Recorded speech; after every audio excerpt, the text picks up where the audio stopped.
비유 시리즈가 이제 다음 주로 끝이 납니다. 올여름 우리 이 여름을 좀 신앙 안에서 잘 이겨보자는 마음으로 우리 비유 시리즈가 시작한 지 오늘이 벌써 7주째가 되었습니다. 그리고 다음 주로 이제 우리 8월의 마지막 주일 우리 8번째 마지막 비유 시간으로 우리 비유 시리즈를 마무리하고자 합니다. 오늘 우리가 읽은 이 비유는 우리에게 열처녀 비유로 잘 알려진 말씀입니다. 이 열처녀 비유는 이 세상의 마지막과 연관된 비유입니다. 마지막을 성경은 심판이라고 이야기하죠. 또 심판이라고 하니까 좀 두려운 마음이 듭니다만은 우리가 언젠가 주님 앞에 설 때가 올 텐데 설 때 주님께서 우리에게 무엇인가 질문을 하실 것이고 그리고 우리의 이 크리스천의 삶은 그 질문에 대답을 준비하는 삶, 그렇게 우리 심판을 그렇게 우리가 이해를 하셔도 좋을 것 같습니다. 공교롭게도 오늘 조금 두려운 이 세상의 마지막에 대한 이야기, 심판에 대한 이야기를 하려고 하니까 또 이렇게 태풍이 와서 비까지 많이 오고 있습니다. 우리 일전에 한번 새벽 시간에 말씀드렸습니다만 우리 고향교회 목사님이 늘 그러셨어요. 주님이 언제 오실지는 모르지만 비 오는 수요일 저녁 예배 시간이 아닐까 그랬던 말씀이 기억이 납니다.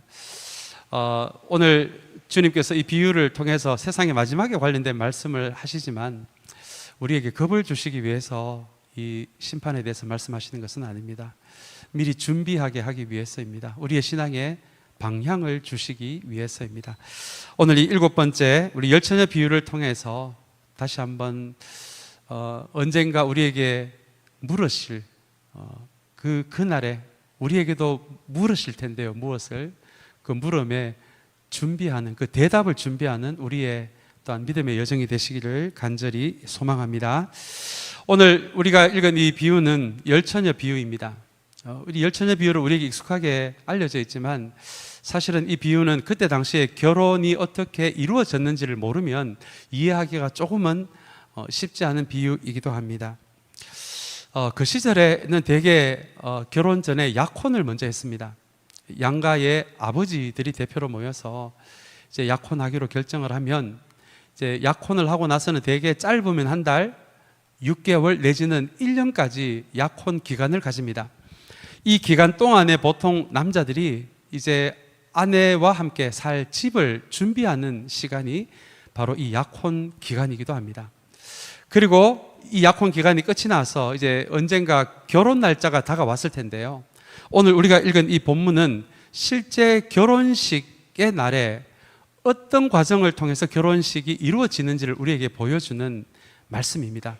제일 먼저 신랑 친구들과 함께 신부 집으로 찾아가는 것으로 결혼식이 시작이 됩니다. 여러분들 잘 아시는 대로 이스라엘은 더운 날씨입니다. 그래서 결혼식은 대개 저녁이나 한밤중에 그렇게 이루어졌던 것이 그 시대의 결혼 방식이었습니다.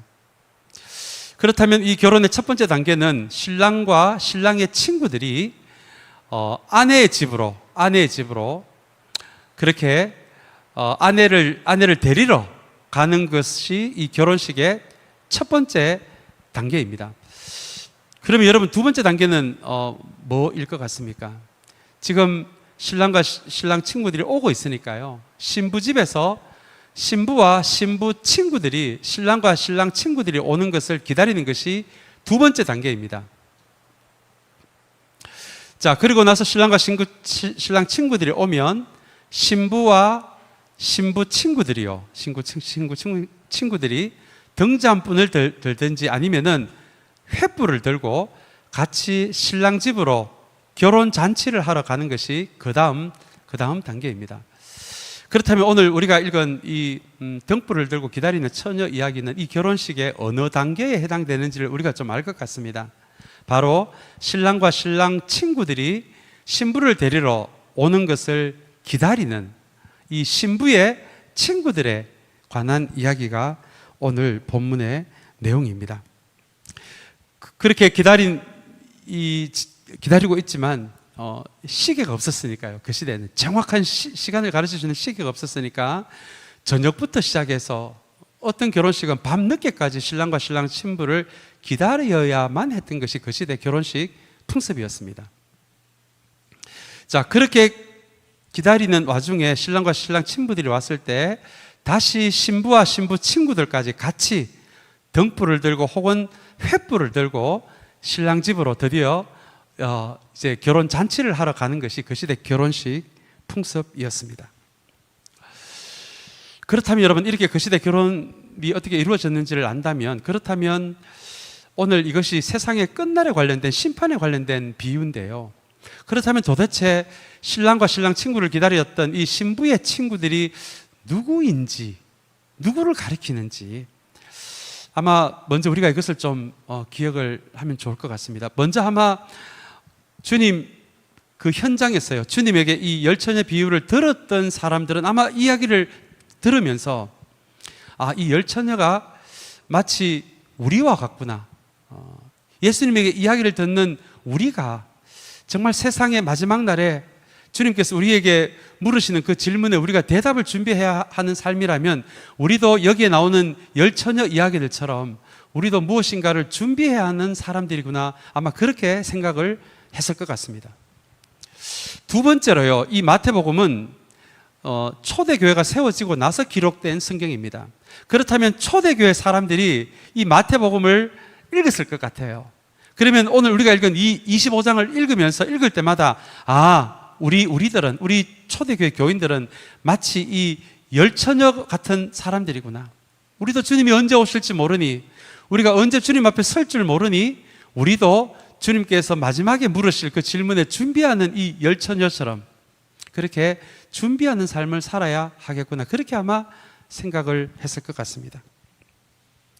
그리고 오늘 이 시대에 21세기에 이렇게 태풍 속에서 예배를 드리고 있는 우리들도 아마 이 비유의 말씀을 읽는다면 이 열처녀가 마치 우리와 같은, 우리는 마치 열처녀 같은 사람들이구나 라고 여러분 우리는 생각할 수 있을 것 같습니다.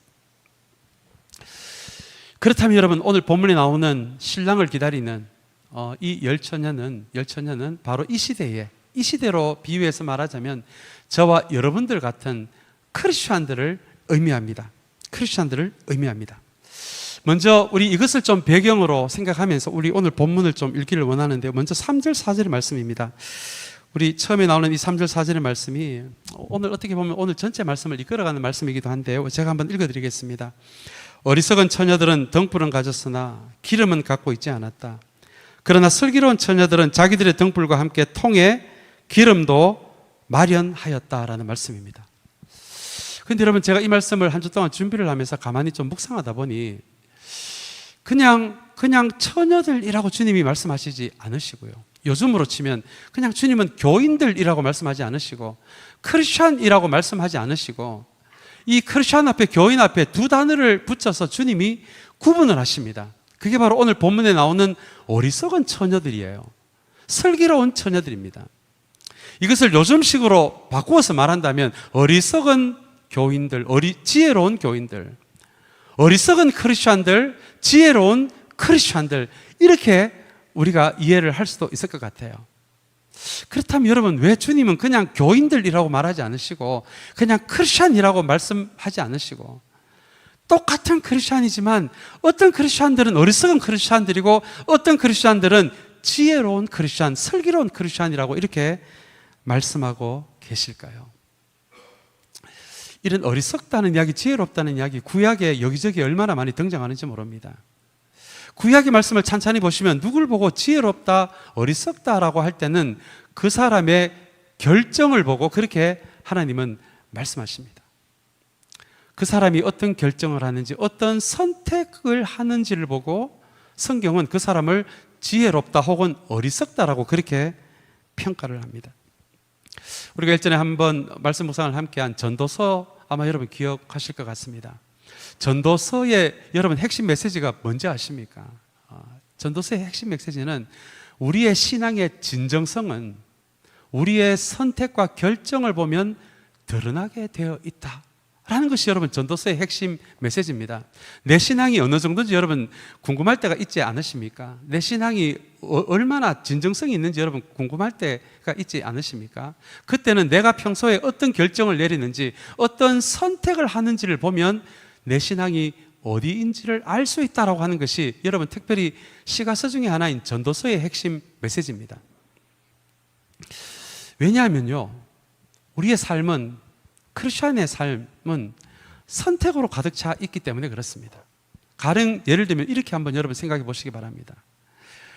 내가 어떤 뭘 하면서 비즈니스를 하는데 듣자 하니 다른 가게들은 모두 저울에 눈금을 속여서 비즈니스를 한다라는 이야기를 듣게 됩니다. 그렇다면 여러분들은 어떻게 결정하기를 원하십니까? 어떤 선택을 하기를 원하십니까? 그럼에도 불구하고 나는 조금 덜 이익을 보더라도 나는 저울에 눈금을 속이지 않고 장사하기로 선택하고 결정을 하시겠습니까? 아니면 나도 그 사람들처럼 저울에 눈금을 속여서 조금의 이익이라도 더 보기 위해서 속이는 선택을 여러분 하기를 원하십니까? 이것이 여러분 전도서의 핵심 메시지입니다. 우리의 실생활에서, 일상생활에서 우리가 어떤 선택을 하느냐, 어떤 결정을 하느냐가 우리의 신앙이 어떤 신앙인지를 그대로 드러낼 뿐만 아니라 우리가 어떤 선택을 하느냐, 어떤 결정을 하느냐에 따라서 하나님은 그 사람을 어리석은 크리스찬 혹은 지혜로운 크리스찬이라고 이렇게 하나님은 그렇게 부르신다는 것입니다. 그것이 오늘 본문의 3절 4절에 나오는 굳이 처녀들 앞에 어리석다, 지혜롭다라고 주님이 그렇게 구분을 해서 부르시는 이유입니다. 여러분, 우리의 삶도 이럴진데 우리의 공동체도 마찬가지가 아니겠습니까? 우리 교회다운 교회로 세워갑시다. 여러분, 이것이 우리의 아마 기도의 제목이 되어야 할 것 같아요. 우리 교회가 존재하는 한요. 그런데 여러분, 교회다운 교회가 그냥 세워집니까? 성경은 성부, 성자, 성령의 인도하심대로 먼저 잘 이끌려가는 교회가 되어야 한다라고 이야기를 합니다. 그리고 나서요, 우리 몫은 없겠습니까? 이 교회다운 교회를 세우는데 우리 몫에 우리가 해야 할 일은 없겠습니까? 여러분, 있습니다. 그것이 바로 우리가 이 교회 안에서 우리가 내리는 모든 결정요, 우리가 이 교회 안에서 예배드리면서 섬기면서 봉사하면서 우리가 내리는 모든 선택이 그것이 정말 크리스찬다운 선택이고 크리스찬다운 결정이라면 여러분, 그 교회는 교회다운 교회가 될 수밖에 없지 않을까요? 제가 얼마 전에 크리스천 포스트라는 우리 기독교 잡지를 통해서 재미있는 기사를 하나 읽어본 적이 있습니다. 우리 미국 목사님이신데 오래 목사하신 목사님이 글을 하나 기고를 하셨는데 그 글 제목이 5년 안에 교회가 망하는 법이더라고요. 이 제목이 너무 참 흥미로워서 그 내용을 제가 한번 읽어보니까 이분이 말씀하시는 게요, 5년 안에 문 닫을 수밖에 없는 교회의 모습이 있는데 첫 번째가 전도와 선교 없이 교회 안에서만 우리들끼리만 머무르는 교회, 이런 교회는 5년 안에 문 닫을 가능성이 굉장히 높다라고 이분은 자기의 경험에서 이야기를 합니다. 두 번째요, 5년 안에 문 닫는 교회는 어떤 교회냐면 사소한 일에 목숨 거는 교회랍니다. 사소한 일이에요. 여러분, 교회 본질이 뭡니까? 예배가 아닙니까? 진실한 교제가 아닙니까? 선교가 아닙니까? 양육이 아닙니까? 구제가 아닙니까? 이런 일에 목숨을 걸어야 하는데 별것 아닌 일이에요. 별것 아닌 일이에요. 일하는 방식 갖고 일하는 속도 하나 가지고 그거에 목숨 거는 교회들이 있어요. 이분의 경험에 의하면 그런 교회는 5년 안에 문 닫을 가능성이 많다고 합니다. 세 번째요, 5년 안에 문 닫을 교회는 험담이 자연스러운 교회랍니다. 여러분, 이거 무서운 이야기 아닙니까? 진짜 우리가 하나님의 사람이라면 누구에 대해서 험담할 때 우리의 마음이 뜨끔해야 되거든요. 성령께서 입 다물어라고 하시면 우리의 마음이 뜨끔하면서 입을 다물어야 되는데 험담이 자연스러워졌다라고 하면 이미 벌써 그 교회는 성령의 음성에도 성령의 양심을 찔러도 듣지 않는 교회라는 의미가 되거든요. 그래서 험담이 자연스러워질 때, 우리 인생에 한두 번 할 수는 있지만 이 험담이 나에게 자연스러워진다라면, 그리고 그것이 그 교회 공동체의 모습이라면 5년 안에 문 닫을 확률이 굉장히 높은 교회라고 합니다. 네 번째요, 팬데믹 이후를 준비하지 않는 교회랍니다. 그래서 팬데믹을 지나면서도 팬데믹 이전으로 자꾸 돌아가려고 하는 교회, 5년 안에 문 닫을 가능성이 많고요. 다섯 번째가 참 재밌었습니다. 이분이 이런 이야기를 합니다. 교회가 공동체의 신앙의 성숙이 목표가 돼야 하는데 목회자에게 모든 것을 의지하는 교회, 5년 안에 문 닫을 가능성이 굉장히 높다고 합니다. 교회 공동체 한 사람 한 사람의 신앙의 성숙에 거기에 목숨을 걸어야 하는데, 설교 잘하는 목사 하나 데리고 오면 우리는 다 괜찮다라고 하는 그런 생각을 가진다면 5년 안에 문 닫을 확률이 굉장히 높다라고 합니다. 여러분, 이 기사를 제가 하나하나 읽으면서 오늘 이 말씀에 비추어서 맞다. 성령께서 우리를 이끌어 가시는 대로 우리가 잘 이끌려감과 하는 동시에 우리가 이런 교회가 되지 않도록 우리가 이 공동체를 세워나가면서 우리의 말 한마디, 생각 하나, 선택 하나, 결정 하나가 그것이 모여서 정말 교회다운 교회, 교인다운 교인의 선택과 결정이 모인다면 여러분, 정말 이 교회 우리의 생각과 기도까지 넘어서서 하나님이 우리 교회를 사용하지 않으시겠습니까? 그러나 우리 교회가요, 5년 안에 문 닫을 수밖에 없는 선택과 결정을 지속적으로 한다면 여러분, 이 교회가 5년 뒤에 어떻게 되겠습니까? 오늘 우리 3절 4절의 말씀은 바로 그것을 이야기를 하고 있습니다. 주일에 예배에 빠지지 않는 것, 여러분 너무너무 소중합니다. 예배 자리 지키는 것 너무너무 중요합니다. 그러나 주님은 그 수준에서 한 걸음 더 나아가서 우리가 내리는 결정과 선택도 교회다운 교회, 교인다운 교인다운 그런 선택과 결정이 되기를 원하십니다. 여러분, 그 선택과 결정이 우리의 신앙이 어떤 자리에 있는지, 우리의 신앙의 진정성을 우리에게 말해주기 때문입니다.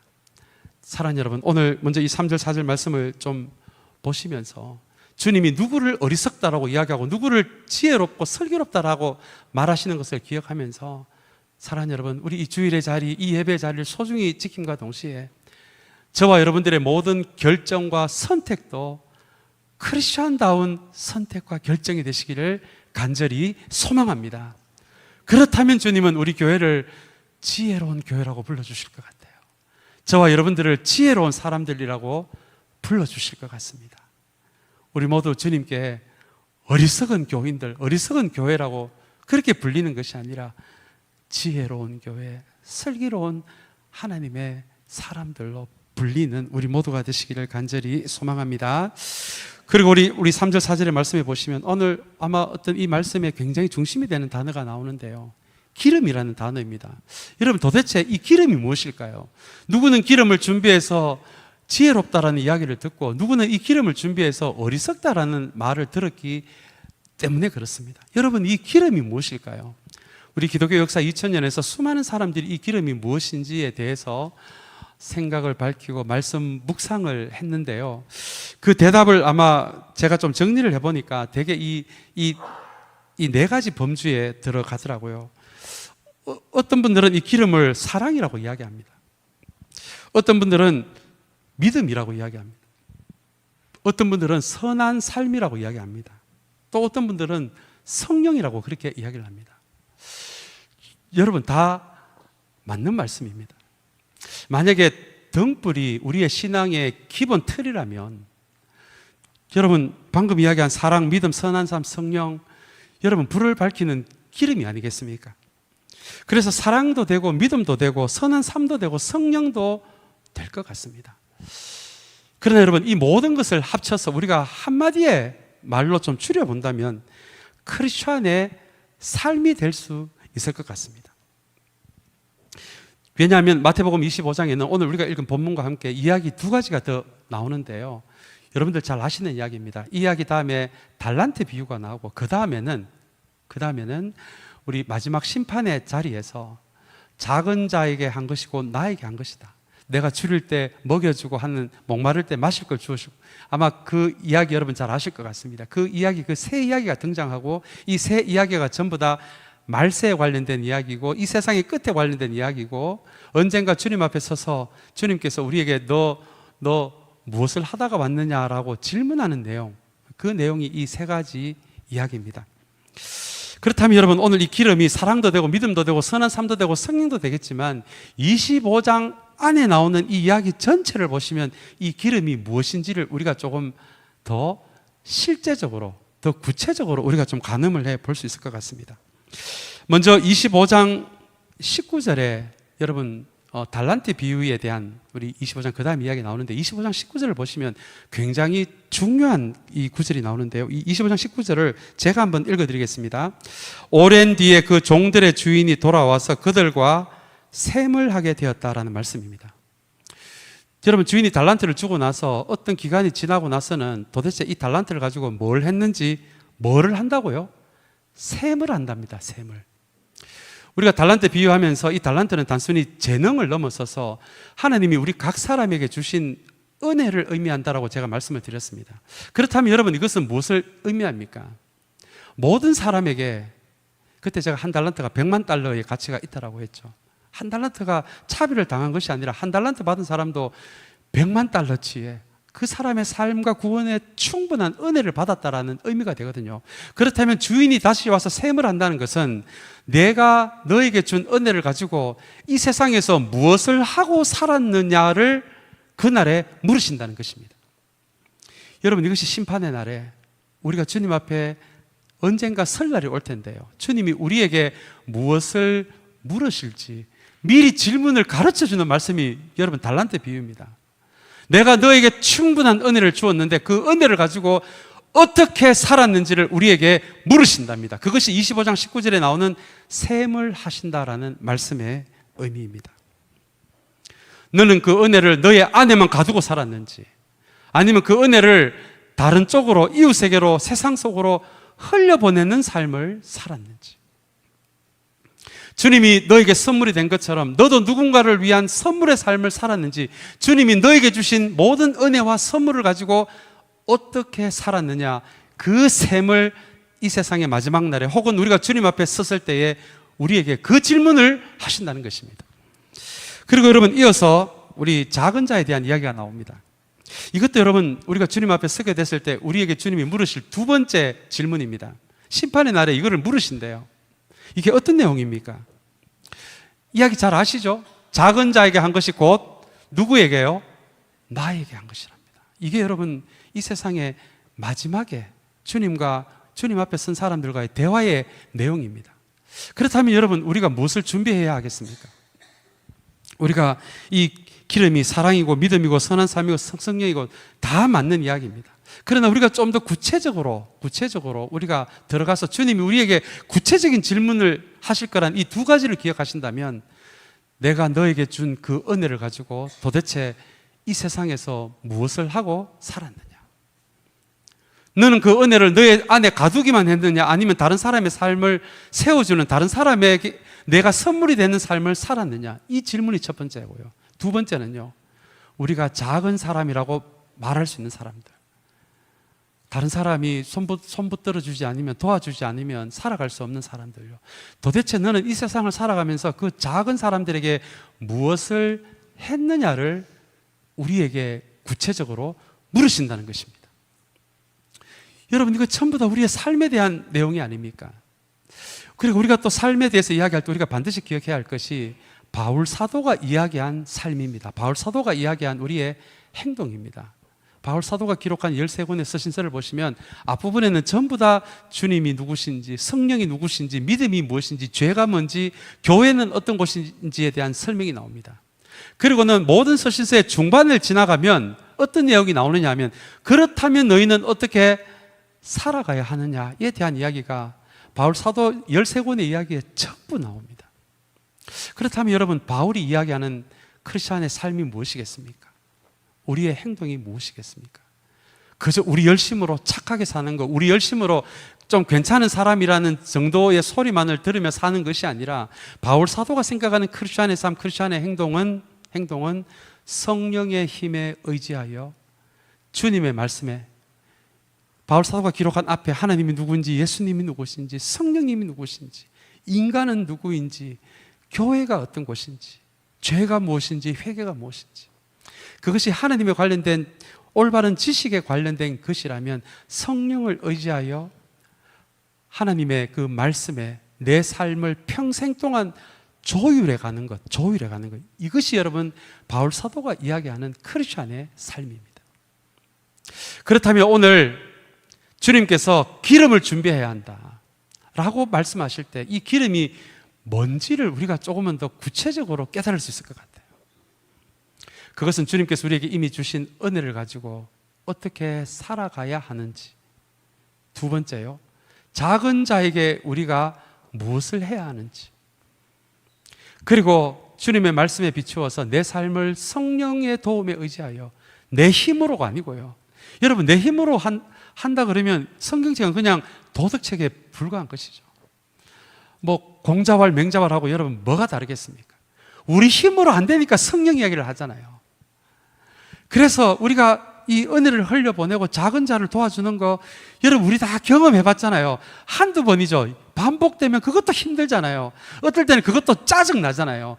그래서 성령을 의지하라는 거예요. 성령을 의지해서 날마다 내 삶을 주님의 진리에 조율해 나간다면 그것이 진짜 크리스찬이 살아가야 할 크리스찬의 삶이다, 크리스찬의 행동이다가 바울 사도가 이야기한, 그리고 앞에는 주님께서 이야기한 크리스찬의 삶이 어떤 건지에 대한 설명입니다.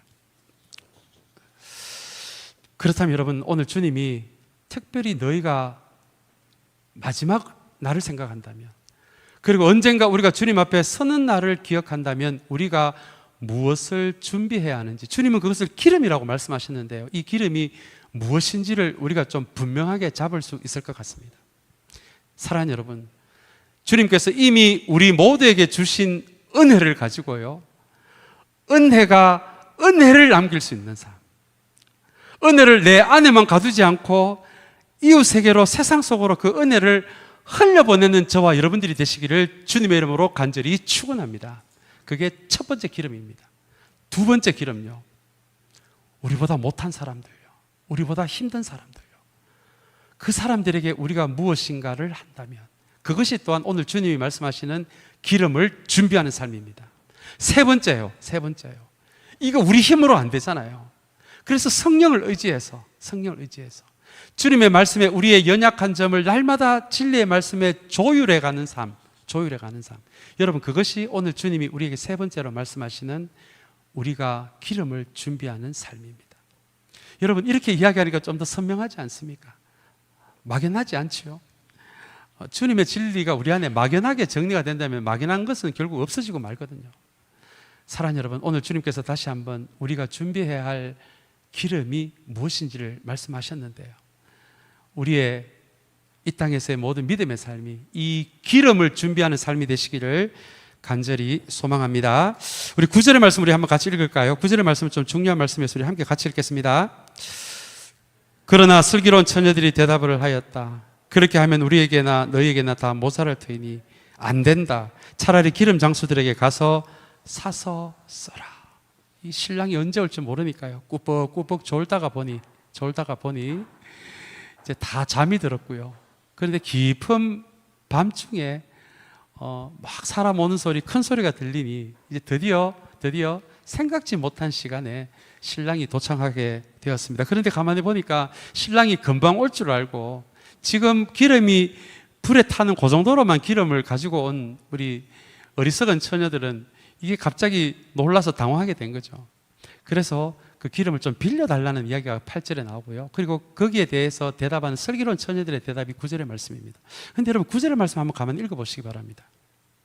저는 이 말씀을 쭉 묵상하다 보니까 갑자기 한 단어가 제 눈에 확 들어왔어요. 그 단어가 바로 파란 글씨로 된 부분입니다. 우리 한번 다 같이 한번 읽어볼까요? 같이 한번 읽어보겠습니다. 안 된다입니다. 안 된다. 여러분, 이것이 그냥 결혼식이라면, 아니 우리 신부 친구들이잖아요. 누가 기름을 좀 적게 준비했으면 당연히 빌려줘야죠. 그게 여러분 정상 아닙니까? 아니 친구가 기름 좀 적게 갖고 왔는데 당연히 내가 많이 갖고 왔으면 빌려줘야죠. 그게 정상이죠. 그런데 여러분, 오늘 이 말씀은 단순히 결혼식 이야기가 아니라 나중에 언젠가 우리가 주님 앞에 섰을 때의 이야기입니다. 그렇다면 여러분, 이 안 된다라는 의미가 어떤 의미겠습니까? 우리가 다른 것은 몰라도 주님 앞에 섰을 때는 내 믿음 가지고 내가 살아있는 동안에 크리스찬으로서 살았는 나의 삶을 가지고 서는 것이지, 여러분 다른 날은 몰라도 주님 앞에 섰을 때는 다른 사람의 믿음, 다른 사람의 삶으로 가지고 서는 것이 아니라는 것입니다. 그 말씀의 의미가 뭐라고요? 안 된다입니다. 가끔 가다가 그런 분들 만납니다. 우리 집안에는 4대째 목사입니다. 목사님. 5대째 선교사 집안입니다. 우리 교회가 교회를 3개나 세웠습니다. 여러분, 좋은 일이죠. 얼마나 좋은 일입니까? 영광스러운 일입니까? 그러나 여러분, 다른 때는 몰라도 우리가 언젠가 주님 앞에 설 때는요, 다른 사람의 신앙이 아니라니까요. 다른 사람의 삶이 아니에요. 주님 앞에 서는 그 순간에는 내 신앙 가지고, 내 믿음 가지고, 내 삶을 가지고 주님 앞에 서게 된다라는 말씀이 여러분, 안 된다입니다. 안 된다. 그러니까 여러분, 사랑하는 여러분, 다른 것으로 내 신앙의 근거를 삼으시면 안 된다는 거예요. 우리가 정말 주님이 그날에 나에게 물어보실, 너 어떻게 살았냐라고 물어보실 때, 우리 이모가, 우리 선교사님이 여러분 그렇게 말씀하시겠습니까? 아니에요. 그게 아니라는 의미에서 안 된다입니다. 안 된다. 물론 우리의 신앙에 이루어지는 방식은 공동체를 통해 이루어질 수 있도록 그렇게 하나님이 계획하셨어요. 그래서 우리가 공동체로 모여서 예배드리잖아요. 공동체로 모여서 친교하잖아요. 공동체가 모여서 양육받고 선교하고 구제하잖아요. 여러분, 신앙은 혼자 할 수가 없어요. 이 공동체 안에서 서로 붙들어주고 위로해주고 응원해주고 그렇게 신앙생활을 하라고 우리에게 이 교회 공동체를 주신 것입니다. 그런데 여러분, 오늘 이 안 된다는 그 이야기가 아니에요. 그렇게 우리 교회 공동체는 우리에게 너무나 소중한 공동체입니다. 그러나 언젠가 하나님 앞에 설 때는 내가 하나님 앞에 혼자 쓴다는 거예요. 혼자 쓴다는 거. 그래서 기름을 준비하지 않으면 안 된다는 거예요. 언젠가 주님이 나에게 물으실 텐데 내가 어떻게 살았는지, 어떤 믿음으로 살았는지, 어떤 크리스천의 삶을 살았는지, 나의 삶, 나의 믿음, 나의 신앙을 준비하지 않으면 여러분 그 자리에서 우리 아버지가 목사고, 여러분 큰일 납니다. 큰일 납니다. 그것이 바로 오늘 우리가 방금 읽은 9절의 말씀이 안 된다입니다. 안 된다. 안 된다. 사랑하는 여러분, 다시 한번 오늘 이 9절이 우리에게 주시는 이 안 된다라는 말씀, 안 된다라는 말씀을 기억하시면서 언젠가 주님 앞에 설 때는 내 믿음, 내 신앙, 내 삶을 가지고 쓴다는 거, 그리고 그것을 준비하는 우리의 신앙이 되시기를 간절히 소망합니다. 우리 이제 마지막으로 25장 10절 말씀 같이 읽고 마치겠습니다. 우리 10절 말씀 우리 같이 읽겠습니다. 미련한 처녀들이 기름을 사러 간 사이에 신랑이 왔다. 준비하고 있던 처녀들은 신랑과 함께 혼인잔치에 들어가고 문은 어떻게 됐다고요? 닫혔다입니다. 여러분, 저도 옛날에는 뭐 처녀 이야기, 뭐 기름 이야기가 들어오다가 이번에는 이 말씀 준비하면서 안 된다 혹은 문은 닫혔다 이런 단어가 더 제 마음속에 들어오더라고요. 여러분, 이게 무슨 말씀입니까? 우리가 아는 하나님, 사랑의 하나님이 아니십니까? 사랑의 하나님은요 늘 세컨 찬스를 주세요. 우리 연약함을 아시거든요. 우리 연약함을 아시니까 또 기회를 주시고 기회를 주시고 기회를 주시는 하나님이 우리 하나님이 아니십니까? 그런데 여러분, 25장 10절을 보시기 바랍니다. 끊임없이 우리에게 기회를 주시는 하나님이시지만 그 기회가 영원하지는 않다는 거예요. 기회를 주다가 어떤 시점에는 문이 닫히는 시점이 온다는 거예요. 그래서 여러분, 성경이 우리에게 주는 굉장히 중요한 메시지 중에 하나가 너무 늦기 전에요. 너무 늦기 전에. 우리 기도하는 제목이 다 있으실 것 같습니다. 때로는 주님의 일하심을 기다려야 될 때가 있잖아요. 주님의 시간을 기다려야 될 때가 있잖아요. 그 시간을 기다려야 됩니다. 그러나 우리가 기름을 준비하는 거예요. 우리의 성품을 변화시키고 우리의 삶을 변화시키고 우리의 삶을 진리에 조율해가는 그런 삶은 너무 늦어지면 큰일 난다는 거예요. 왜냐하면 언젠가는 문이 닫힐 때가 있기 때문에 그렇습니다. 한번 저를 따라서 해주시기 바랍니다. 너무 늦기 전에, 문이 닫히기 전에. 그래서 여러분, 기름을 준비하고 우리의 삶을 조율해 나가는 것은 언제부터 시작해야 하는지 아십니까? 저를 따라해 주시기 바랍니다. 바로 지금. 딴 것은 우리가 주님의 때를 기다려야 될 때가 있어요. 그러나 딴 것은 몰라도요, 기름을 준비하는 일만큼은 우리가 이미 받은 은혜로 어떤 삶을 여러분 남기기를 원하십니까? 작은 자를 어떻게 대하고 계십니까? 내 삶을 진리의 성령을 의지해서 조율해 가고 계십니까? 만약에 주님께서 우리에게 그것으로 우리에게 도전을 주시고 우리에게 결단하기를 원하신다면 그 결단의 때가 언제라고요? 바로 지금이라는 거예요. 왜냐하면 너무 늦기 전에.